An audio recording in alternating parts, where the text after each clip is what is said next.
we have it or we don't have it, is not the entirety of health care reform. This is just one sliver of it, one aspect of it. Welcome back to Harvard. That was President Obama on Saturday, just a few days ago, talking about the public option. Well, is it dead? Meaning, will there be a government option, a government alternative to private insurance for some people in this country? Democratic Congressman Anthony Weiner is from New York. He's been around for a while, and he's a powerful member of the House Powerful Energy and Commerce Committee. Sir, I watched you on Today's show. No, I think it was on Morning Joe this morning. You were good. Thank you. Let me ask you this question. You're for single payer. I am. You believe that the government should run basically Medicare for everybody? Not run, but we should be the ones to pay for it. Still, doctors should run their own shops, hospitals should run their own. Right, but the government should run Medicare for everybody. But shouldn't give money to insurance companies to pay for it. We should let Medicare, a program like Medicare, reimburse doctors and hospitals. Right? You were pretty tough with my colleague Joe Scarborough this morning saying, okay, what do insurance companies actually do? Was that a rhetorical device, or do you really wonder what they do to make a living? No, what the value added that they bring. Like what it is that they're adding to the transaction. Iacocca makes cars. Steven Spielberg makes movies. What do insurance companies make?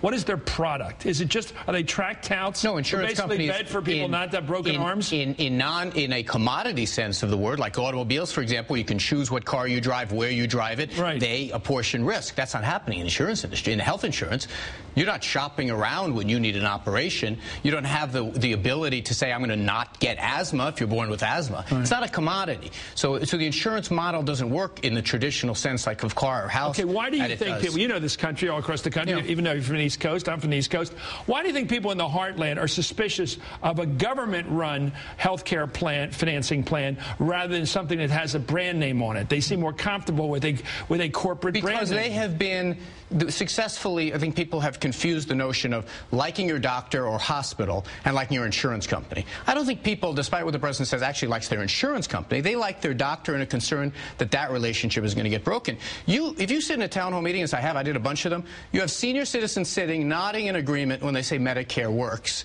And you have younger people. It's a great deal. You have younger people who are saying, well, they don't get it. But try this test out. Take someone who's 50 years old or 55 years old and say, hey, you're going to get Medicare next year. They're going to be very happy. I agree with you. So people who understand Medicare are not as suspicious as that, and that's 40% of the American people. You're a politician. You deal with people, constituents all the time. And I remember working on the Hill, you get a lot of casework you have to deal with. People with particular problems with the government. They don't get a disability claim they want to get. You know, you've been through them all on Social Security.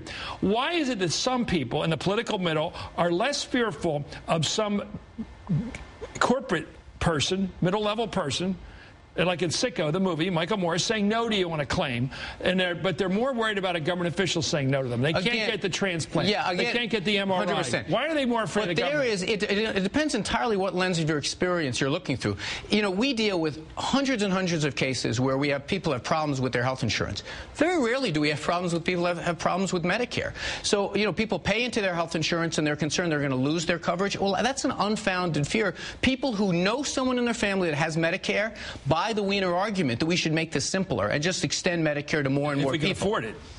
Well, look, healthcare inflation is a huge problem. But you admitted this morning we have a financing problem with Medicare. 100%, and we have it in healthcare. If we have the whole country of Medicare, we'll really be Well, hold on a second. The health financing problem with Medicare is actually there's less growth in Medicare spending than there is in the private insurance side. You know, and fewer people are losing their health insurance on Medicare, meaning nobody. But the taxpayer gets hit with it. Yeah, but no, hold on. The taxpayer's getting hit anyway, and this is the thing that I think the president's done a bad job with. The uninsured, I care about them as an academic matter, but I really care about them because my constituents are paying for their health care through hospital emergency rooms.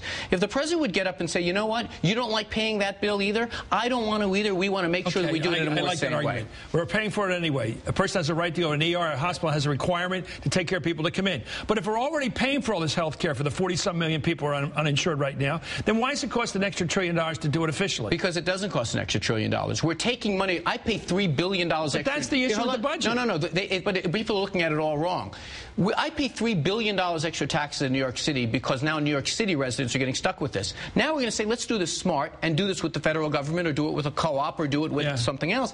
We are the overall cost. If the overall cost doesn't go down, we failed. So you think you're giving relief to the localities at all? We are going to wind up. We pay $2.5 trillion for health care. If we don't pay $2 trillion in 5 years from now, this whole process is a failure. Congressman, it's a week before Halloween. You got to vote on the floor. You got to vote on a bill. It's coming out of conference. It doesn't have the public option. Will you vote for it? I don't know. Probably not. I mean, because if it doesn't Suppose control... your vote counts. If it doesn't control... Suppose your vote is decisive. But the math is meaningful to me. If, indeed, it turns out it doesn't save us any money, it keeps this cost going up and up, my citizens are not going to get any relief, the answer is a no. And I think, frankly, a co-op plan won't do it. Suppose it's got 4 elements in it. It's got individual mandate. Everybody's got to join. It's got subsidies for people who are working people. It's got some kind of encouragement to business to insure people. And it's got something to do with reform in terms of pre-existing conditions and portability. And, will you vote for a bill like that? And no cost containment, so the costs keep going up and it bankrupts our government? I can't vote for that. Okay, let me ask you this. Is there any way to get a bill passed the Congress except with 60 votes in the Senate and 218 in the House? Yeah, I think we can do it with 51 in the Senate under reconciliation. But you've never... You would be willing to blow up the Senate rules and basically push them through that? Blow up the Senate rules. Look, there's a reason that there's a Democratic House, a Democratic Senate, Democratic presidency. That middle block of Americans want us to get this done. What do you think the Republican reaction would be if you ignored the rules and pushed through a bill? You know, honestly, waiting for Republican senators to be pleased with this process is something I'm not prepared to wait for.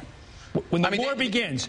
Look, we've been through goddamn wars in this country. They're easy to start. It's easy. It's tough to end them. How do you stop a war that starts in the United States Senate right now because you jammed through a bill with less than 60 votes? What do you mean jammed, started a war? What are you talking about? What are the 40 Republicans going to do? What are they going to do? Outside of this town, the American people really don't care about whether Chuck Grassley voted for it. Will the government still function if you try to jam this through with 51 votes? I think it will. You think the Republicans will put up with it? Look, I think that people are going to be upset if it works. Then everyone's going to be embracing it. I know that people aren't watching till the government shuts down. I'm saying structurally. Okay. So you basically believe the Republicans will take it on the chin? There was a lot of very hot language around the Medicare reform. Whether or not, I understand the idea the Senate's going to be the cooling sauce of our democracy, and I'm in the House. I get it. I get it. You're fighting against strong. I do not buy. Okay. No, but I don't buy the idea that we have to build this reform on the foundation of Enzi and Grassley.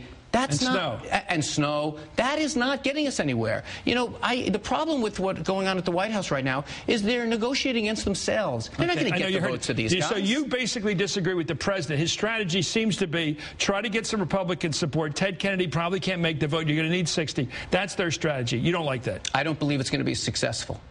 I just don't believe they won't get to 60. I believe they're not going to get to 60 in anything really worth all that much. And it's certainly not going to be what he's been going out and articulating we've all been fighting for, which is control costs, get some choice. Have you talked to Rahm Emanuel about this? I don't think he's taking my calls right now. I think he disagrees with you. I think he believes something's better than nothing, and you disagree with that. No. First of all, in the abstract, something better than nothing, I generally would go for the something. But remember, cost containment is such an important part of this. We are bankrupting ourselves, and you believe the public option is the key to cost containment? I believe that, frankly, single payer is the real way you do it. But I don't even think public option gets you all the way there, but at least gets you started. But it is essential. And I don't believe that co-ops do it. You believe it's essential to cost containment? I believe that there's nothing else in the bill that would do. So you see an Armageddon struggle over this in the fall? I mean, a real struggle. Armageddon struggle. Meaning like the liberals are going to say no way. Here's what I think happens. I think that the president realizes at some point here a switch goes off. And they say, you know what? Why don't we push for what we actually think is going to be the best possible policy and try to sell it to that middle that elected us? Okay, let me ask you 2 liberal questions, right? Should health care reform, the new bill that comes through, should it cover abortion? Should it cover abortion as part of this plan? I am uncomfortable with the idea that someone who is less well-to-do should have less options. No, but this covers like 4 times the poverty level. This is a weird one. What goes on in the bill right now, and I heard your discussion with Chuck, what goes on is it kind of preserves the status quo, which is weird, which is a health plan can offer it if they want, so long as they figure out a way not to have federal dollars come in. My fundamental view is we should not treat health care that someone who's well-to-do has more options than someone who's less. So you don't like the Hyde Amendment? I don't. Okay, let me ask you, should it cover illegal immigrants? No, the law... I mean, under your goals, would it... under my goals, they're getting paid for now. So you'd support covering them? No, I think that the whole paradigm has to be we should cover people that are getting hospital care in emergency rooms in a more efficient way. I want to fix the immigration laws, but none of the laws, none of the bills that are being contemplated are going to allow anyone to sign up. But I ask you this question. Someone who's undocumented walks into the Kings Highway, a hospital on Kings Highway, they're going to get care. We're going to wind up paying for it. So we might think we're doing something by saying don't cover them under the bill, but we're really not. We're going to wind up paying for them anyway. You're an honest man, and it's good to hear you. You're scaring the hell out of people on the right, but that's what you do. You don't have to represent them. We have to talk to everybody on this show. Thank you, sir. Thank you so much for coming in during the recess.